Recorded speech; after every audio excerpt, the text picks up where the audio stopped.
இறை இயேசுவில் அன்பிற்குரியவர்களே, பொதுக்காலம் 20வது வாரம் செவ்வாய்க்கிழமையிலே இன்றைய வாசகங்களோடு நலமான வாழ்வை எவ்வாறு பெற்றுக்கொள்வது என்ற ஒரு சிந்தனையை சிந்திக்க அழைக்கப்படுகின்றோம்.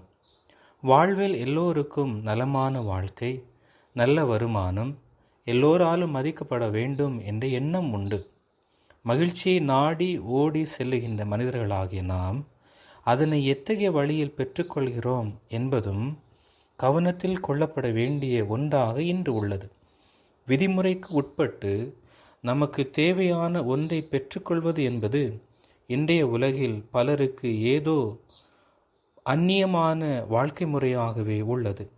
மறுபுறம் விதிமுறைகள் எதுவும் இன்றி வாழ்வில் மகிழ்ச்சியினை ஒருவருக்கு தருவதை பெற்றுக்கொள்வது என்பது வாழ்வியல் நியதியாக வருவது அச்சத்திற்குரியதாகவே காணப்படுகிறது.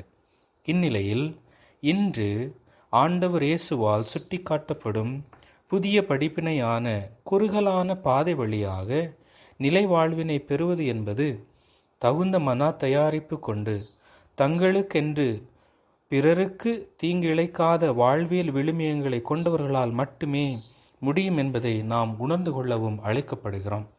மேலும் இறை பணிக்காக உலக வாழ்வை இழந்தவர்கள் எத்தகைய பலன்களை பெற்றுக்கொள்வார்கள் என்ற கேள்வியானது இயேசுவை பின்பற்றுவது என்பது பிரதிபலன் பாராமல் செய்யப்படுகின்ற பணி என்பதை உணரவும் அழைக்கப்படுகின்றோம்.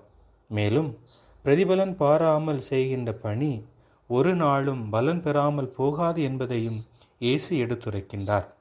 சீடத்துவ வாழ்வு என்பது பலன் தேடி பின்பற்றுவது அல்ல, பிறர் பலன் பெற தன்னை பலியாக்குவது என்ற மனநிலையை நாம் கொண்டிருக்க இன்று அழைக்கப்படுகின்றோம்.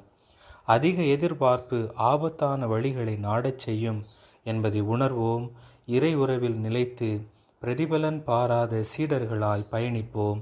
இறைவன் என்றும் நம்மோடு